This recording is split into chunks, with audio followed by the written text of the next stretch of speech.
After World War II, the European economy was devastated, so much so that the Marshall Plan had to be implemented. This plan called for a $13 billion donation to the Eurozone. It also called for a handful of monetary and fiscal policies to be implemented across seas. Both of these together can be equivalent to, say, that of a modern-day European Austerity Act. Some of the biggest financial houses in the United States are, you guys should listen to me today because knowing a little bit more about Greece's economy can help you understand repercussions for our own economy. Some of the biggest financial houses in the United States have billions of dollars in credit risks across seas. 20% of exports are done with the Eurozone, making them our most valued trade partner.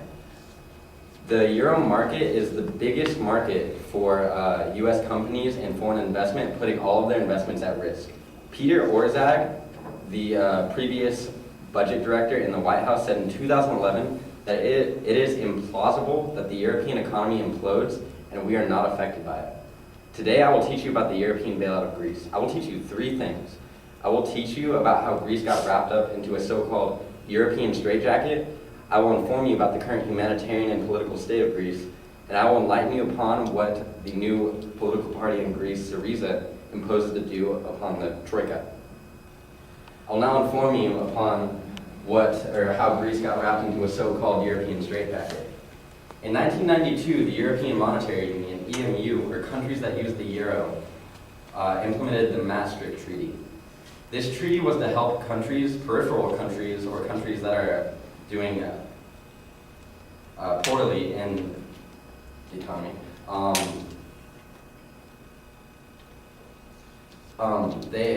It was to help aid in their public finances.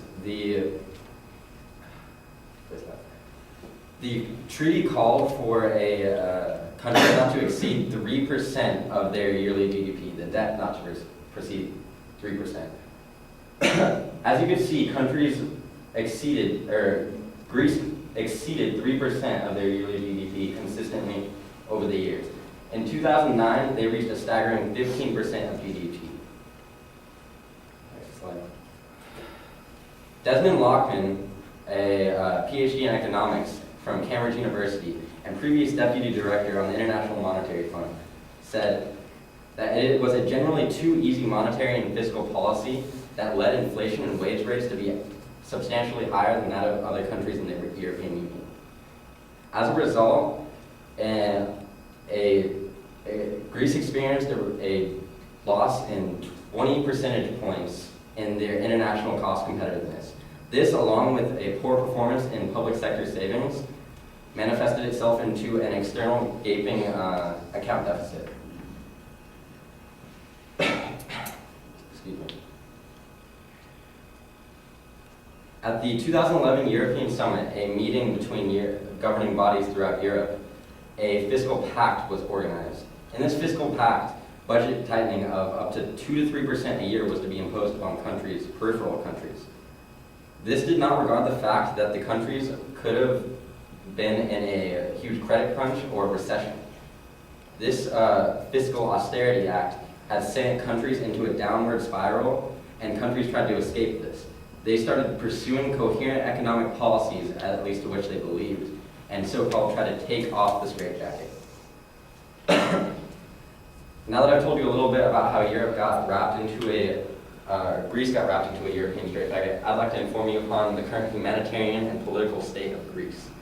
Giorgos Karatsiou, one of the leading politicians in the leading political party of Greece as we speak, said in 2015 that there is a humanitarian crisis linked directly to the debt crisis. 30% of the general public of Greece and 60% of the youth in Greece are unemployed. That means 1.6 million Greeks are unemployed. There has been an eruption of homelessness and suicides happening throughout Greece. It has become substantially more difficult for Greece to obtain health care and social security. Many of the youth in Greece cannot even obtain vaccinations. The amount of Greeks leaving Greece on visas has doubled within the last year. There are an amount of political changes along with humanitarian changes.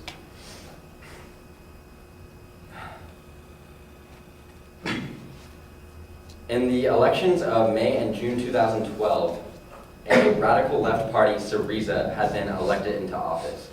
Regardless of many parties sharing the same political views, such as the Golden Dawn, the Communist Party of Greece, and the Independent Greeks, anti-memorandum and anti-austerity act voters had chosen Syriza to lead the Hellenic Parliament. The Hellenic Parliament is the ultimate governing body of Greece. It is a 300 delegate parliament. 250 of the delegates are chosen proportionally to the voters, and an extra 50 delegates are given to the party receiving the most amount of voters. As you can see up here, Syriza is undisputedly represented in the Hellenic Parliament. Yanis Varoufakis, the Greek finance minister, said in just recently, January 2015, that Greece is undisputedly, irreversibly staying in the Eurozone.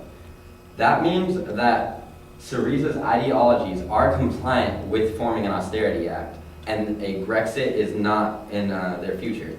A Grexit is the Greek exit from the Eurozone. Now that I've told you a little bit about the humanitarian and political state of Greece, I'd like to inform you upon what Syriza imposed to do in regards to the Troika. The Troika is a group consisting of the International Monetary Fund, the European Commission, and the European Central Bank.